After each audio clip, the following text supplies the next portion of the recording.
Listo. Bueno, mi nombre es Ana María Calderón y me acompaña Luis Esteban Vargas. Nosotros somos estudiantes de quinto año de Medicina Veterinaria de la Universidad Nacional de Costa Rica. Les vamos a recordar que las ponencias del encuentro tienen una duración de 45 minutos y además les recordamos a los participantes que contamos con 15 minutos de preguntas al final de la charla para que las vayan escribiendo a través del chat. Para nosotros es un placer presentarles al doctor Daniel Madrid, médico veterinario costarricense, quien nos va a presentar el día de hoy la charla sobre enfermedad renal crónica en el gato. El doctor es médico veterinario graduado de la Escuela de Medicina y Cirugía Veterinaria San Francisco de Asís. Obtuvo su especialidad en Medicina y Cirugía de Perros y Gatos en la Universidad Nacional Autónoma de México.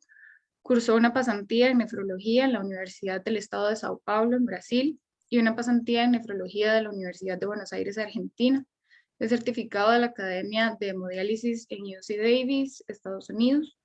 Expuso sus ponencias en el Congreso de la Asociación Mundial de Veterinaria, el Congreso Veterinario de León, México y el Congreso Panamericano, entre otros. Y es director del Hospital de Pequeñas Especies San Francisco de Asís y profesor de Medicina de Pequeñas Especies. Además, es fundador de Nefrocare Costa Rica. Sin más por el momento, entonces le vamos a ceder el espacio al doctor Madrid. Perfecto. Muchísimas gracias. Antes que todo, quería agradecerles a los organizadores del evento por la oportunidad y por dejarme hablarles un poquito sobre la enfermedad renal crónica en el gato. La idea principalmente de esta ponencia es pues dar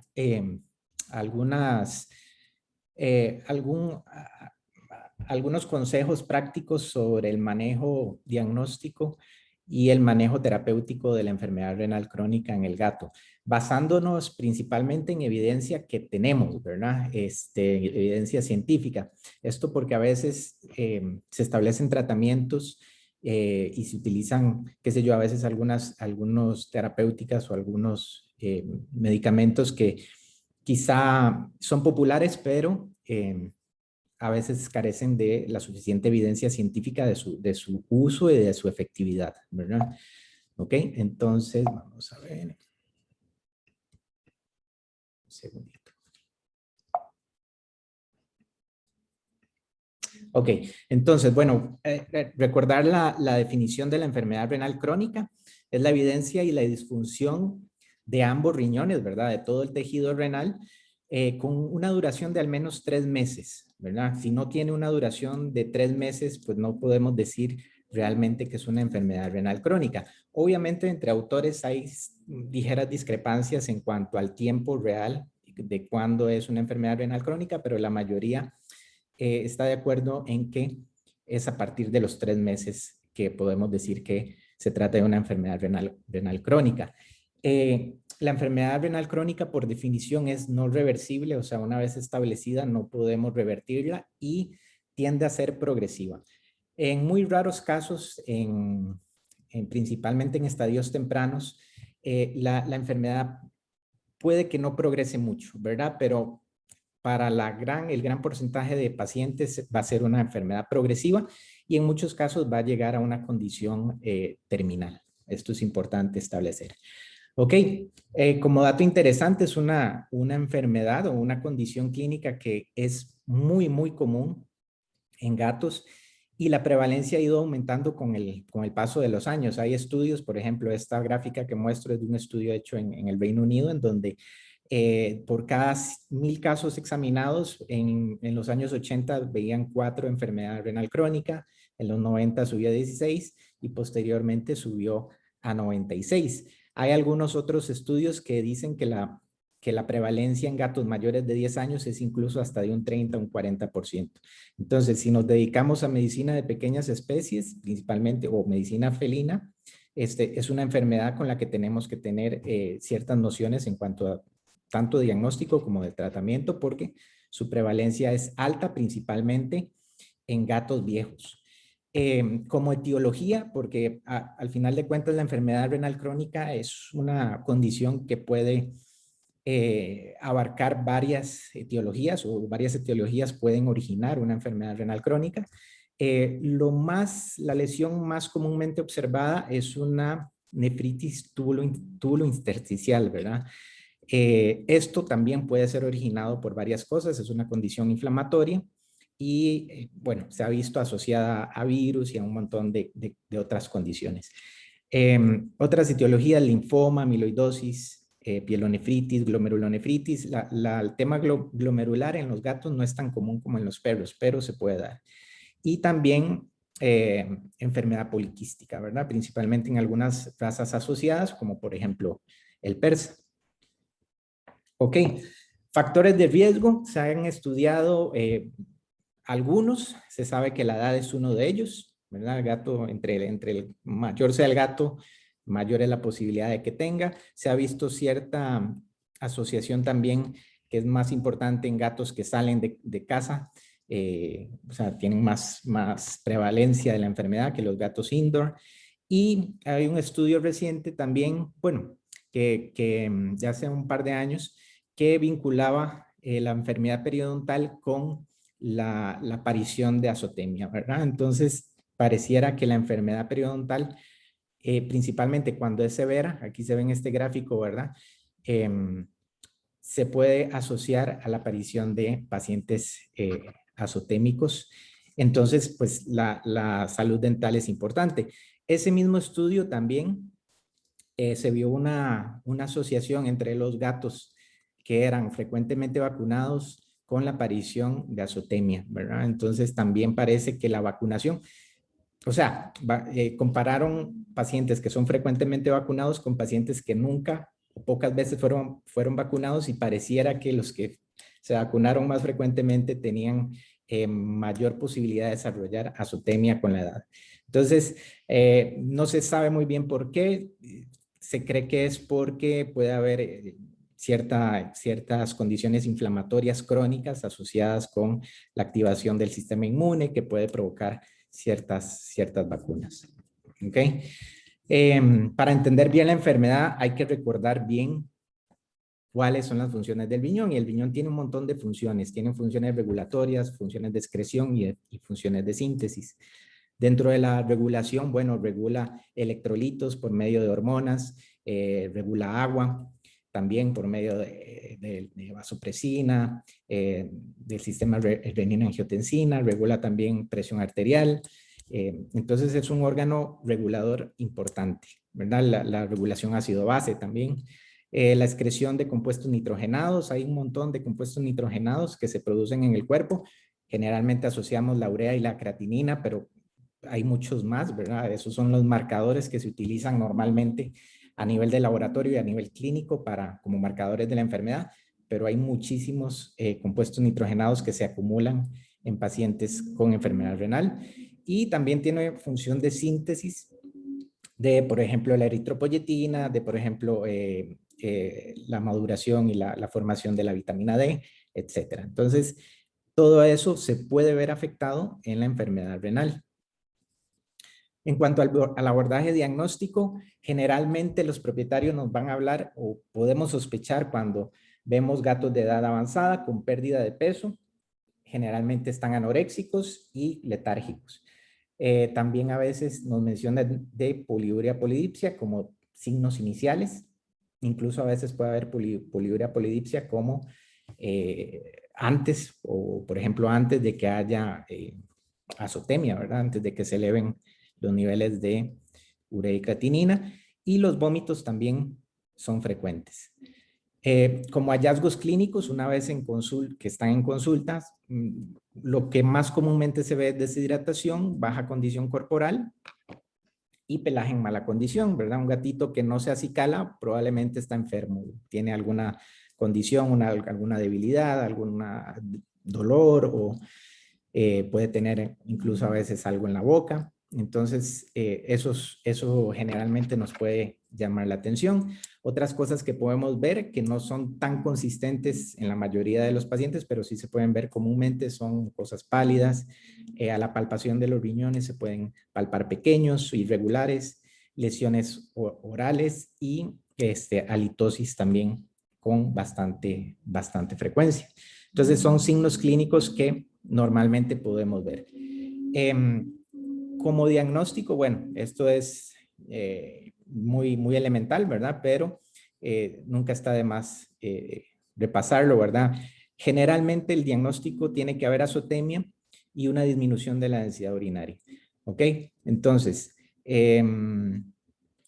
incrementos en la urea, en la creatinina. La creatinina es mucho más específica que la urea. La urea se ve afectada por factores extrarrenales o por mucho más factores extrarrenales que la creatinina.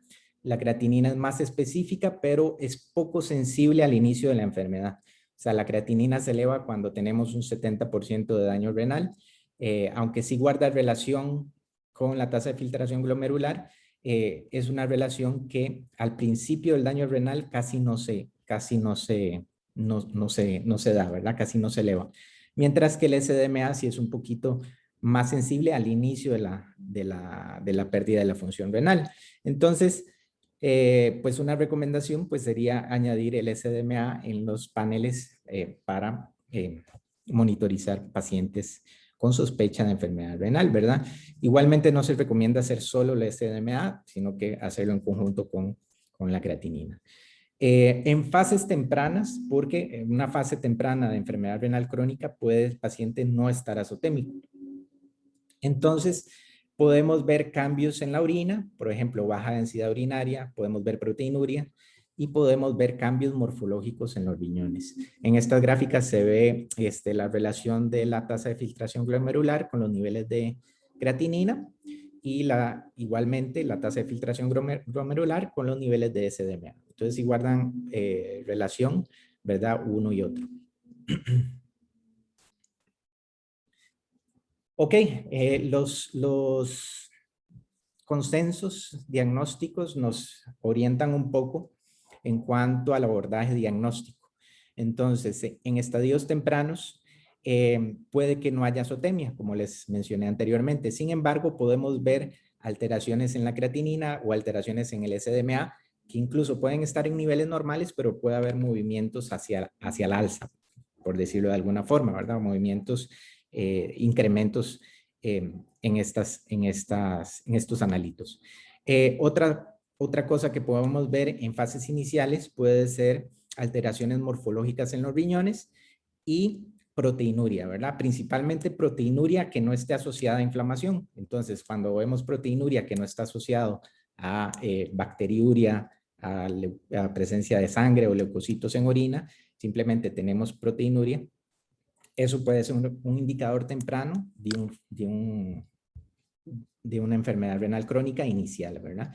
Obviamente en los estadios más avanzados sí ya vamos a tener una hiperazotemia o azotemia y una disminución en la densidad urinaria. Recordar que el gato tiene mayor capacidad de concentración de orina que el perro, entonces generalmente hablamos de orinas diluidas en gatos o digamos, o compatibles con una enfermedad renal crónica cuando está abajo de 1.035. Igualmente, esto hay que saberlo interpretar en conjunto con otros datos, ¿verdad? Porque algunos gatos pueden mantener su capacidad de concentración de orina siendo azotémicos, ¿verdad? Entonces, es un conjunto, ¿verdad? No podemos evaluar solo un dato, sino que hay que apoyarse en varios datos para llegar a la conclusión de que tenemos una enfermedad renal crónica. Alteraciones morfológicas, el ultrasonido es indispensable, creo yo, para el diagnóstico, porque con el ultrasonido, principalmente en fases tempranas, podemos ver alteraciones en el tamaño, ¿verdad? Riñones pequeños, por ejemplo, alteraciones en el contorno, ¿verdad? Un contorno irregular.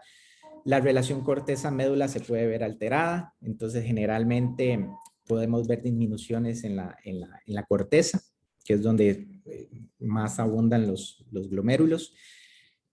Podemos ver lesiones focales o difusas, ¿verdad? Por ejemplo, en esta fotografía podemos ver quistes en un riñón. Podemos ver aspecto de la pelvis renal que nos puede indicar, por ejemplo, una pielonefritis, o nos puede indicar, por ejemplo, que la pielonefritis o obstrucciones, ¿verdad? Principalmente obstrucciones altas, ¿verdad? A nivel de uréter, que son comunes en gatos también. Y puede ser una causa de una hiperazotemia. Diagnóstico de causas reversibles, por ejemplo, ese caso de un urolito, ¿verdad? O una obstrucción. Y también nos podemos apoyar si necesitamos hacer una biopsia guiada con el ultrasonido. Hay evidencia también de que midiendo la corteza de los riñones se puede dar seguimiento a los pacientes. O sea, una disminución en la corteza renal medida por medio de ultrasonido se asocia a una disminución en la función de ese riñón. Entonces ya hay varios estudios que lo demuestran. Ok, entonces, por ejemplo, en gatos que tienen por raza mayor predisposición a algunas enfermedades, por ejemplo, el caso de esta gatita que yo le estoy dando seguimiento, es una persa hembra de 5 meses, bueno, en ese momento tenía 5 meses, ahorita tiene un poquito más. Se le sugirió hacer un ultrasonido por la alta incidencia que tienen de enfermedad poliquística renal, y efectivamente se detectaron estructuras compatibles con quistes, ¿no? La paciente es clínicamente sana, no tiene signos clínicos, incluso en los paneles de laboratorio no está hiperazotémica, ¿verdad? Guarda la función renal en este momento, ¿verdad? O por lo menos en este momento el SDMA está en rango, está cerca del rango alto, pero está en rango. Los niveles de creatinina y de urea están normales. Entonces es un paciente que se le está dando seguimiento, pero por su condición, por su riñón quístico o por su presencia de quistes en riñones, ya califica como un enfermo renal grado inicial, ¿verdad? Otras consecuencias de la enfermedad renal que hay que seguir de cerca: alteraciones electrolíticas, alteraciones ácido-base, alteraciones hematológicas, la hipertensión y la proteinuria. Bueno, la proteinuria la mencionamos ahora brevemente. Las pruebas de laboratorio, aparte de lo que ya mencionamos, siempre es recomendable aparte medir fósforo, porque el fósforo se sabe que es un factor no solo de pronóstico, sino también de progresión de la enfermedad. O sea, entre más alto esté el fósforo, muy probablemente esa enfermedad renal crónica va a progresar más que si el fósforo está en niveles normales. El calcio se puede alterar, también algunos medicamentos que utilizamos en la enfermedad renal crónica tienen calcio, como algunos quelantes de fósforo, por ejemplo. Entonces, el calcio hay que monitorizarlo también. Electrolitos, sodio, cloro, bicarbonato. El potasio, muy importante, porque el potasio, si está bajo, puede causar debilidad, entonces, y a veces anorexia. Entonces, el potasio hay que suplementarlo si está bajo, ¿verdad? Entonces, siempre es bueno también medir electrolitos y entre lo que les mencioné, ¿verdad? El hemograma también, muy importante, principalmente ver si hay anemia, también los niveles de leucocitos. Se ha visto como que los niveles de leucocitos elevados en pacientes enfermos renales crónicos, en pacientes gatos, ¿verdad? Felinos, está asociado con mortalidades mucho más altas. Entonces también hay que monitorearlo. Ok, la orina, nunca diagnostiquen pacientes renales sin hacer análisis de orina, porque es muy importante. Entonces, la densidad urinaria, las proteínas, la glucosa, ¿verdad? Recuerden que la glucosa se absorbe por los túbulos renales, entonces la presencia de glucosa sin hiperglicemia, o sea, la presencia de glucosa en orina sin hiperglicemia me puede indicar que hay un daño tubular. Entonces, la glucosa en orina siempre llama la atención, ¿verdad? El sedimento urinario me puede también indicar si hay algún factor de agudización. Por ejemplo, si tengo células renales o tengo cilindros, puede ser de importancia. O si tengo alguna complicante como una infección urinaria o algo así. El UPC es la relación de proteínas creatininas en orina, y es importante medirlo porque me indica si la proteína, primero si hay proteinuria, y segundo si esa proteinuria es significativa. Si es significativa, cuando está más de 0.4 en gatos, hay que tratarla. Generalmente se trata con vasodilatadores y se ha visto también una asociación entre la elevación del UPC y la mortalidad en pacientes con enfermedad renal crónica. Entonces, por eso es importante medirlo y tratarlo cuando existe. Ok, la estadificación, ¿verdad? Según también los consensos ya hechos, ¿verdad? La estadificación se basa en los niveles de creatinina y SDMA, primariamente, ¿verdad? Para establecer el estadio 1 de 1 a 4, ¿verdad? Siendo el primero no azotémico y el 4 severamente azotémico, con una creatinina, por ejemplo, mayor a 5 o un SDMA mayor a 38 en el caso de los gatos. El estadio 1 sería un paciente no azotémico, pero con indicios de que hay daño renal. Por ejemplo, el paciente que les mencioné, el persa que tenía quistes en los riñones, no estaba azotémico, pero es un paciente enfermo renal crónico estadio 1 porque mantiene los niveles de creatinina y de SDMA normales. Pero es un paciente que hay que darle seguimiento porque eventualmente puede progresar. Luego hay subestadios de la enfermedad, entonces uno es si tiene proteinuria, entonces en caso de gatos mayor a 0.4 se considera proteinúrico, y de presión arterial, entonces la presión arterial también hay que medirla en todos los pacientes que diagnosticamos con enfermedad renal crónica, y en general todos los pacientes azotémicos debemos medirle la presión arterial. Se considera hipertenso cuando está mayor, la presión sistólica está mayor a 160. Es decir que ya esos niveles hay que tratar al paciente con vasodilatadores. ¿Ok? Bueno, este es un paciente, por ejemplo, Fígaro, que vi hace poco. Bueno, ya tengo varios meses de verlo, como 8 meses o quizá un poco más.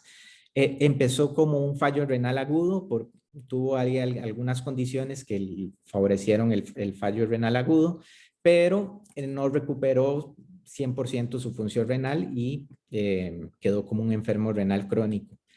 Entonces, tuvo un evento quirúrgico y tal vez quizá una nefrotoxicidad, y entonces eso le desencadenó un daño renal agudo y bueno,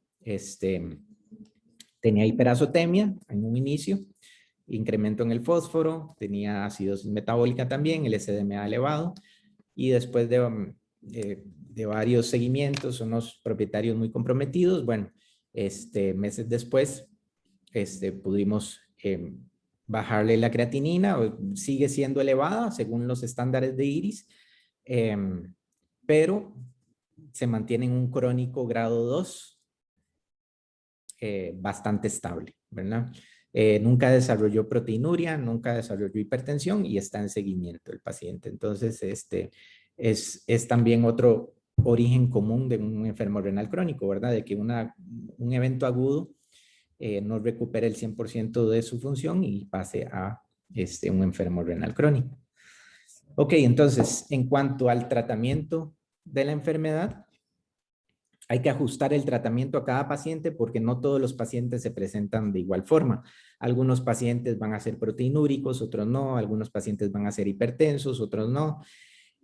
Algunos pacientes llegan con un grado de deshidratación, otros llegan con menos estado de deshidratación. Cada paciente es muy diferente, ¿verdad? Algunos pueden tener el potasio normal, otros no. Entonces, para saber cómo es, primero hay que estadificar al paciente para saber por dónde empezar. Eso sería la primera recomendación, ¿verdad? Ver cómo está el paciente en su totalidad. Y los tratamientos van encaminados a mejorar la calidad de vida del paciente y evitar o hacer más lenta la progresión de la enfermedad. Entonces ya tenemos ciertas cosas que sabemos que hacen que progrese la enfermedad, como por ejemplo la hipertensión, los niveles de fósforo, los niveles de proteínas en orina, etc. ¿Ok? Bueno, el manejo del paciente, hay que evitar medicamentos y sustancias nefrotóxicas. Entonces, bueno, hay muchos medicamentos o algunos medicamentos nefrotóxicos de uso común en las clínicas, ¿verdad? Por ejemplo, lo primero que se me viene a la mente son AINES, entonces hay que tener mucho cuidado al utilizar AINES con pacientes enfermos renales crónicos. hay que ajustar las dosis o usar alternativas a antiinflamatorios porque pueden ser potencialmente nefrotóxicos. Identificar y corregir factores pre- y posrenales. Prerenales, lo más común es una deshidratación, que aparte de que su riñón, pues obviamente no funciona, pues una deshidratación me podría bajar la volemia y pues es un factor prerrenal que me puede afectar aún más el desempeño renal. Entonces, identificar y corregir factores prerrenales y posrenales. Uno de los factores posrenales más común en gatos sería, por ejemplo, piedras en el ureter, que en gatos es más frecuente que en perros, y usualmente son cálculos de oxalato de calcio que no son difíciles o no se disuelven del todo y muchas veces están ahí causando problemas. Identificar factores complicantes como infecciones, urolitiasis y bien, ya ahora sí, manejo de deshidratación, manejo del vómito, presión arterial, proteinuria. Hay que empezar una dieta renal, habría que empezar una dieta renal que tiene ciertas características, mejorar o controlar los niveles de fósforo, ver si el potasio está bien y manejo de la anemia si existe. Generalmente la anemia se da más que todo en estadios más avanzados.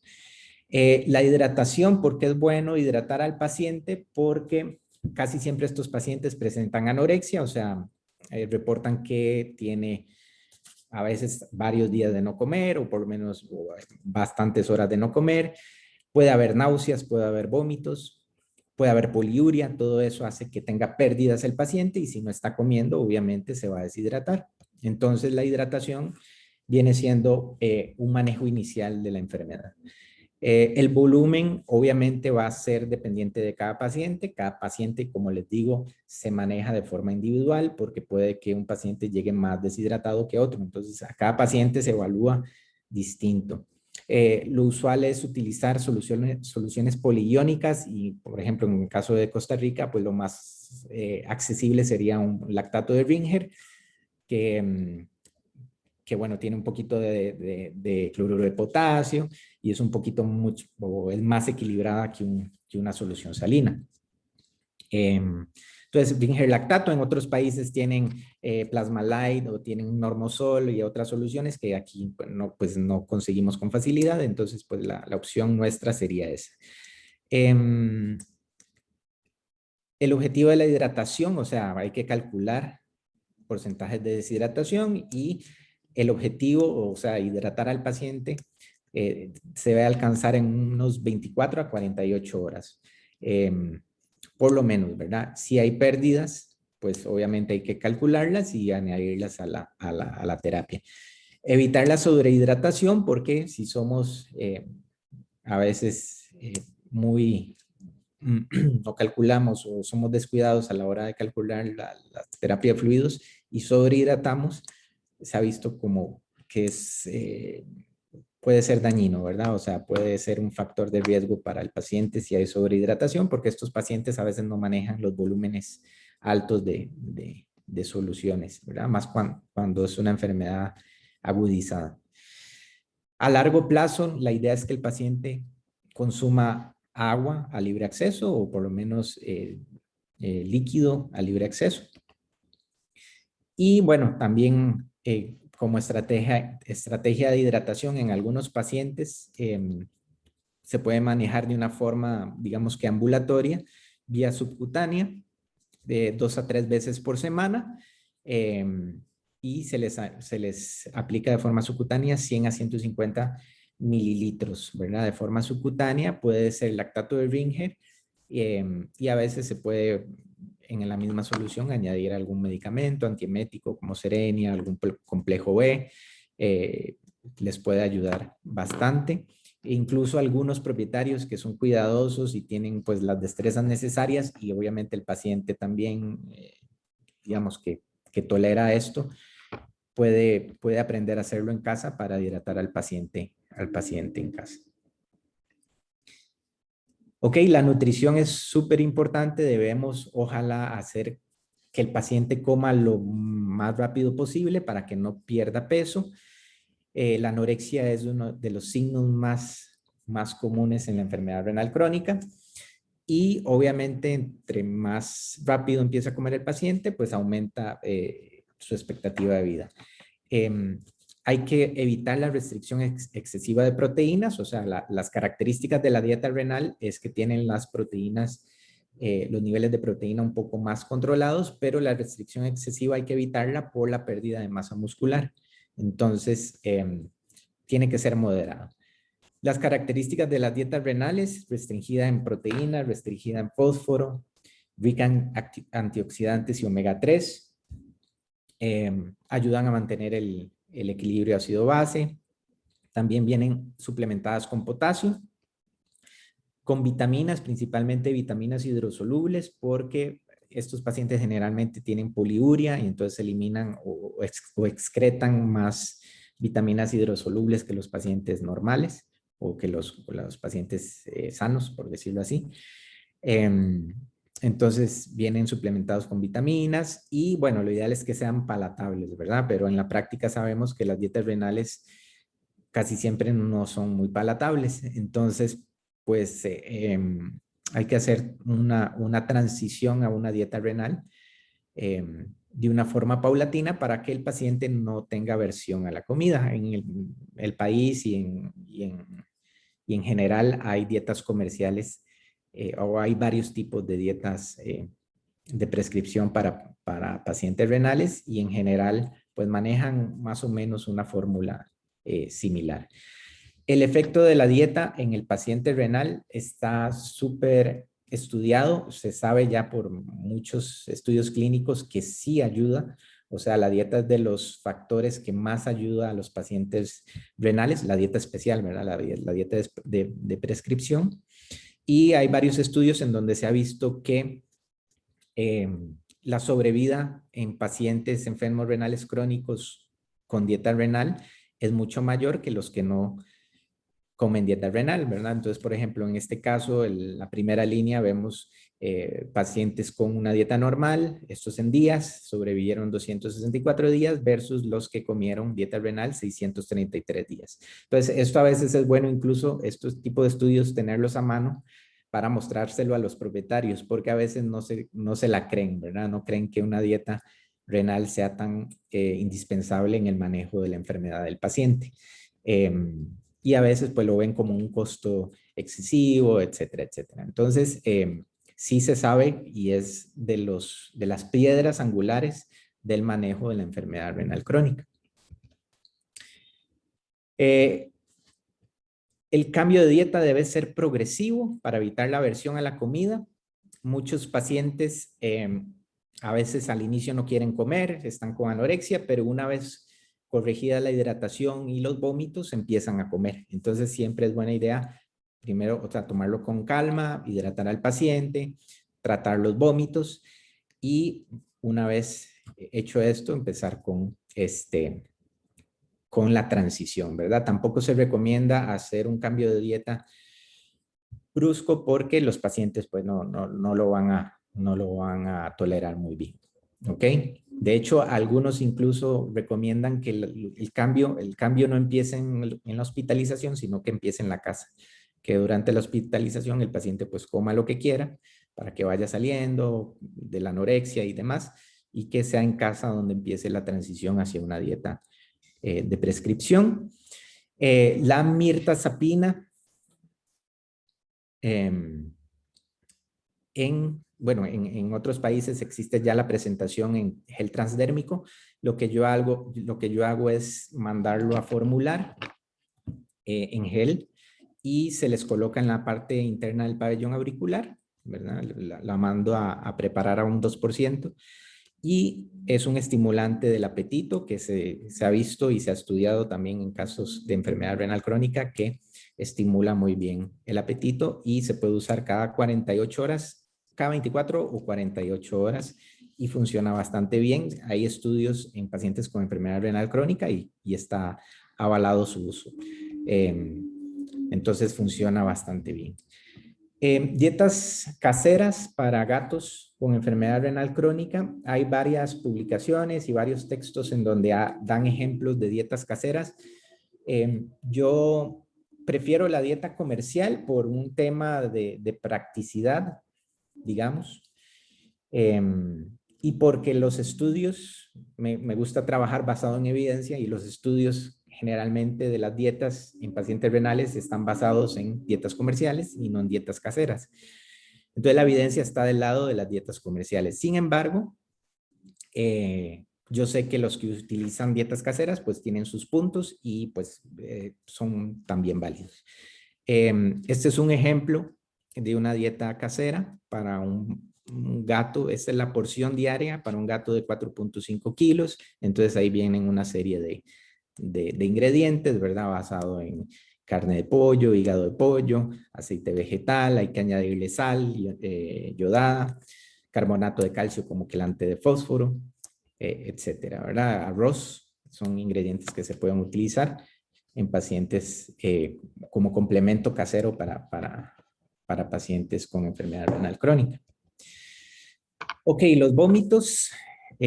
También hay estudios que avalan el uso, por ejemplo, del Cerenia o del Maropitán como control del vómito en pacientes con enfermedad renal crónica que funcionan bastante bien. Hay otros como el ondansetron o la metoclopramida que pueden complementar el Cerenia. En general los antiácidos no siempre funcionan porque se ha visto que la gastritis no es tan frecuente en gatos con enfermedad renal crónica como en perros. Entonces se sabe que los vómitos en gatos tienen que ver más con una toxicidad urémica, o sea, un tema a nivel central de los centros del vómito a nivel encefálico, más que una cuestión de gastritis. Entonces el omeprazol y demás, pues se pueden utilizar, pero más que todo en pacientes donde haya evidencia de que realmente haya gastritis. Como quelante de fósforo, bueno, hay varios. El fósforo se incrementa en pacientes con enfermedad renal, ¿verdad? Porque se elimina por vía urinaria. Entonces, muy común la hiperfosfatemia. Entonces hay que restringir el fósforo. Generalmente las dietas ya vienen restringidas y si no se controla con la dieta, pues hay que utilizar quelantes de fósforo. Hay varios quelantes de fósforo a base de carbonato de calcio, hidróxido de aluminio, sevelamer, el epaquitín, que es un nombre comercial que trae lantanum y carbonato de calcio, funciona bastante bien. Yo lo utilizo y me ha funcionado bien como quelante de fósforo y para controlar fósforo en pacientes con hiperfosfatemia. El potasio hay que tratarlo si está menor a 3.5 porque el potasio bajo puede causar debilidad muscular, puede causar anorexia, entonces puede ser necesario la suplementación. ¿Ok? La fluidoterapia ayuda o se puede usar citrato de potasio o cloruro de potasio y también obviamente si el paciente se adapta a una dieta renal, pues genial. ¿Ok? Vamos a ver, bueno, la anemia principalmente en pacientes que en estadios avanzados puede ser multifactorial, pero bueno, la vida media de los eritrocitos en sueros urémicos es mucho menor que en sueros normales, ¿verdad? Y la falta de producción de eritropoyetina son los factores que más inciden en la presencia de la anemia. Se puede usar eritropoyetina de uso humano, pero se han visto mejores resultados con la darbepoetina, ¿verdad? Que es una molécula similar, pero tiene menos, tiene una vida media mucho mayor que la eritropoyetina. Generalmente se utilizan cuando el hematocrito es menor a 20. Entonces, obviamente no, si la anemia es ligera, no es necesario. La acidosis metabólica, solo si es necesario. Generalmente la dieta lo controla bastante bien, entonces si el paciente come bien su dieta comercial, puede no ser necesaria una suplementación para una acidosis metabólica. Todavía no se ha establecido, digamos, factores pronósticos asociados a la acidosis metabólica, pero obviamente pues sí hay que tratar de corregirla en caso de que esté presente. Con respecto a la hipertensión, bueno, es bastante frecuente. Muchos estudios han visto que la frecuencia de pacientes hipertensos en enfermedad renal crónica es bastante alta.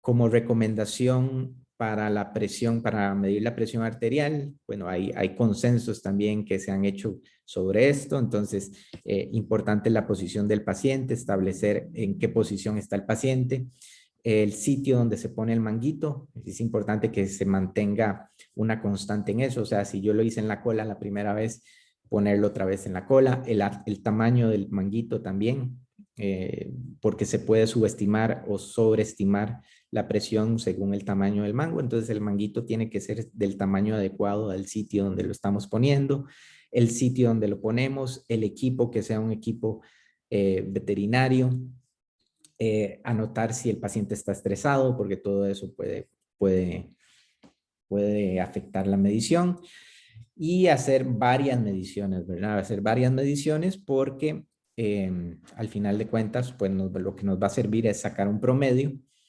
para establecer si realmente el paciente es hipertenso o no. Entonces, se recomienda por lo menos unas 5 mediciones. Si se pueden hacer más mediciones, pues hacer más. Para el tratamiento de la hipertensión, bueno, la dieta, una dieta restringida en sodio, pues puede ayudar, pero si la presión sistólica es mayor a 160, ya puede haber daño a órganos blancos, ¿verdad? Entonces puede utilizarse la amlodipina, el telmisartán o el benacepril. El benacepril cuesta conseguirlo en Costa Rica, se consigue, pero formulado con otros medicamentos. ¿Ok? Eso con respecto a la hipertensión. Por estudios que se han hecho, se sabe que la amlodipina es la que funciona mejor. Por eso la puse aquí en primer lugar. Con respecto a la proteinuria, bueno, según varios estudios también se ha establecido que el grado de proteinuria se asocia también con la sobrevida del paciente. A mayor proteinuria, menor sobrevida. Entonces, para la proteinuria se puede usar telmisartán y el benacepril también, ¿verdad? En el caso de nuestro no tenemos el benacepril solo, sino que se consigue formulado con otros medicamentos, en el caso nuestro con un diurético. Ok, bueno, ya quedan pocos minutos, pero creo que estoy ya casi por terminar. Infecciones del tracto urinario también son frecuentes en estos pacientes. Hay una serie de eventos que pasan, disminuye la densidad urinaria, entonces eso favorece el crecimiento bacteriano. A veces no tienen signos clínicos. A mayor edad, mayor frecuencia de infecciones de vías urinarias, son más frecuentes en las hembras. La bacteria más encontrada es E. coli. La mayoría, ¿verdad? Esto, sin que esto sea un tratamiento empírico, pero la mayoría responde a amoxicilina con ácido clavulónico. Lo ideal, obviamente, siempre es hacer el cultivo. Y se ha visto que si es tratada, la infección de vías urinarias, pues no afecta la sobrevida del paciente. El éxito de la terapia siempre va a estar asociada a, o lo podemos determinar si disminuyó los niveles de nitrógeno ureico, de creatinina y fósforo, si el paciente mantiene la condición corporal y el estado de hidratación. Yo siempre le digo a los propietarios, y a veces cuando me llegan y aumentan de peso, excelente, o sea, un paciente renal que aumente de peso siempre va a ser bueno.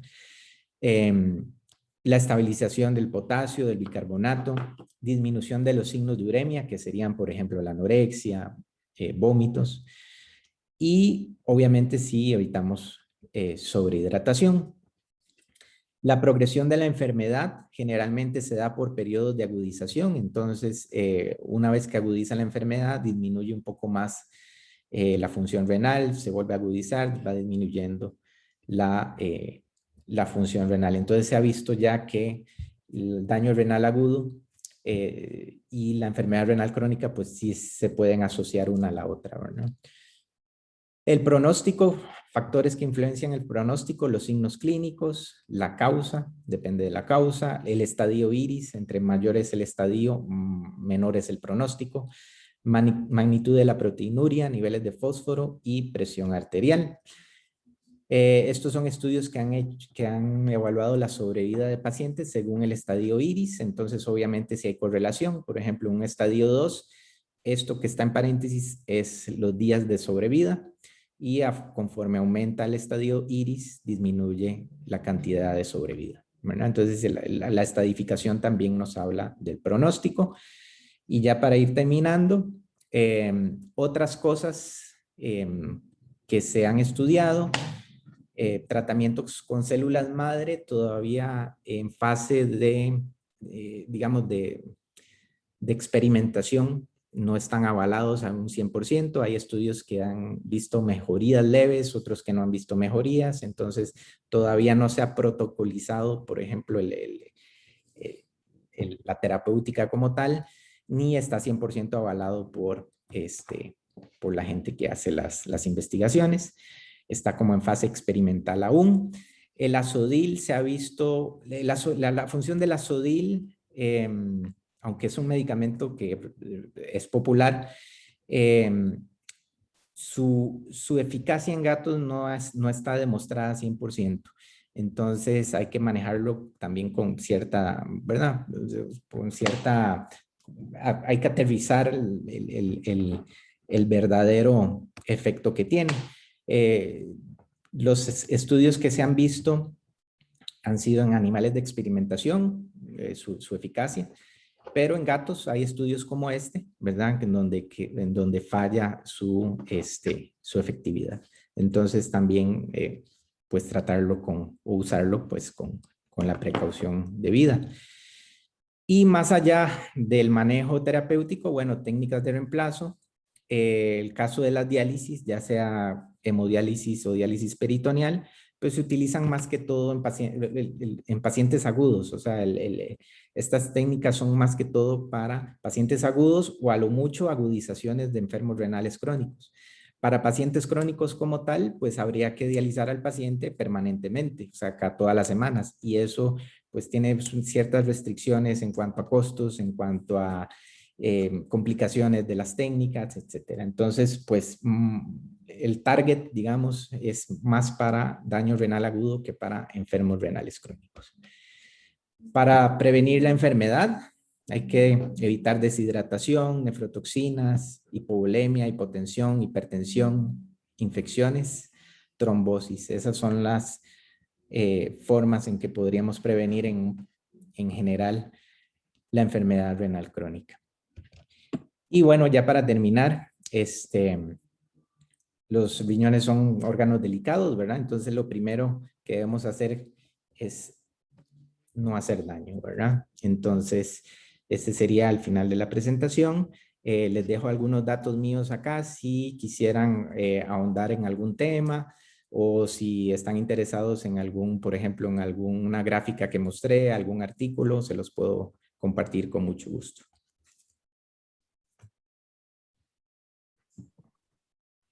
Excelente, Doc. Muchísimas gracias. Vamos a pasar a la sesión de preguntas. Ok, buenas noches, doc. Mariela Monge pregunta, en caso de tener hipertensión, usamos amlodipino como primera opción, pero si también tenemos proteinuria que se trata con telmisartán, ¿podemos mezclar ambos o en ese caso quitamos amlodipino por telmisartán para ambos casos?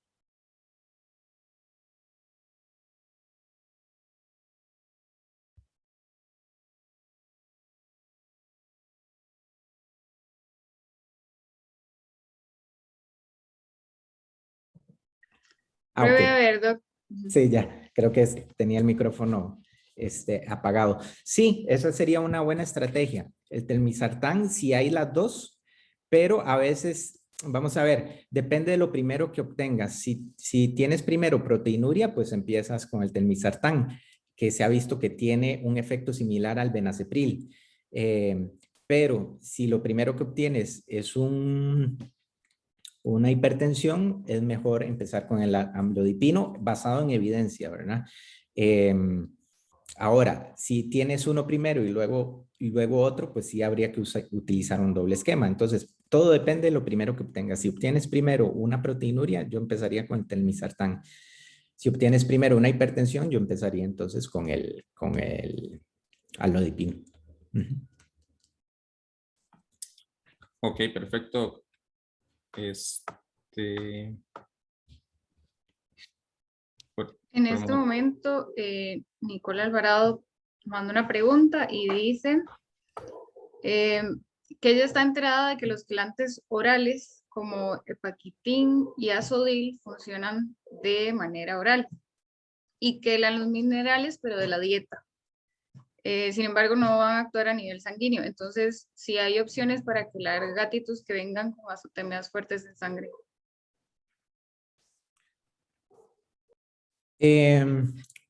O sea, para quelar azotemias, o sea, lo que pasa es que lo que vamos a... lo ideal sería siempre, lo que nos va a ayudar casi siempre con la formación de compuestos nitrogenados es la dieta, ¿verdad? Una dieta con niveles controlados de proteína, eso es lo principal, ¿verdad? Los medicamentos como el azodil, que están basados en probióticos o básicamente, ¿verdad? Lo que hacen es evitar la absorción de ciertos compuestos a nivel intestinal, ¿verdad? Entonces, si el paciente igual no come o su dieta no es la mejor, pues su efecto va a estar limitado.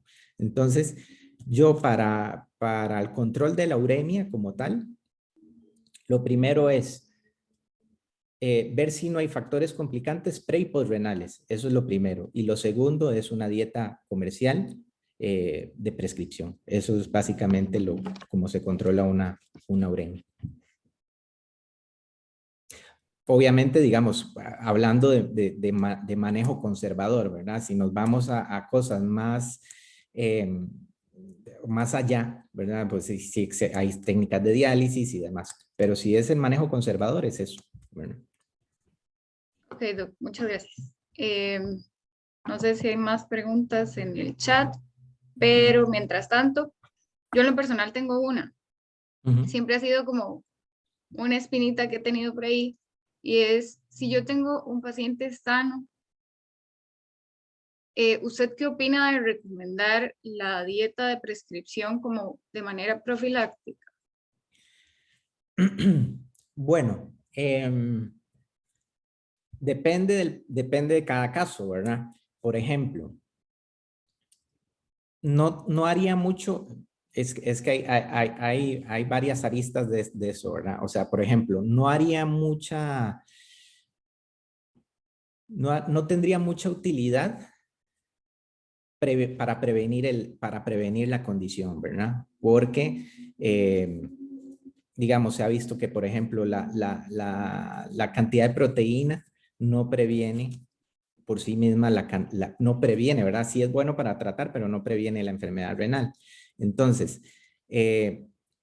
no previene, pero, por ejemplo, en un paciente de riesgo, que por edad, que por ejemplo, que tenga alguna lesión renal o que esté en un grado 1, yo sí recomendaría empezar a hacer un cambio, o por lo menos, si no hacer un cambio a una dieta de prescripción, sí hacer un cambio hacia una dieta con niveles más controlados de ciertas cosas, como las proteínas. Por ejemplo, una dieta que podría ser una transición entre una dieta normal y una dieta de prescripción puede ser una dieta de paciente geriátrico, ¿verdad? Que tienen menos niveles de proteínas, también tienen ciertos suplementos de potasio, de vitaminas. Entonces, yo considero que sí es bueno, más que todo para adaptar al paciente. Ahora, para eso, para adaptar al paciente, no tanto, y no he visto evidencia de que sí realmente prevenga, ¿verdad? O sea, tal vez una vez que se establece la enfermedad, bueno, ya el paciente está con su dieta y ya quizá no evolucione tan rápido, pero si evolucionó o no, es independiente de si hiciste el cambio o no. Ok, gracias, Doc. Gracias. Andrés Calvo puso una pregunta: ¿se ha demostrado la eficacia de la azodil en perros? La evidencia también es limitada. O sea, yo siento que el medicamento es muy popular y nos gusta usarlo, digamos, pero la evidencia científica, digamos, basado en estudios serios, es un poco limitada, ¿verdad? O sea, sí hay estudios en animales de laboratorio, pero en animales domésticos es es un poquillo limitada, ¿verdad? Entonces, y vamos a ver, a forma de anécdota, pues los que lo hemos utilizado, pues a veces nos parece que sí funciona, pero o sea, son anécdotas y trabajando bajo de evidencia, ¿verdad? Bajo estudios serios, pues la evidencia es un poquito limitada. Uh-huh. Ok, gracias, doctor. A todo esto yo no soy enemigo del producto, ¿verdad? O sea, si los propietarios lo quieren utilizar, lo pueden costear y eso, pues no soy enemigo de que lo utilicen. Pero yo soy más de basarme en lo que sí está demostrado que sí funciona, ¿verdad?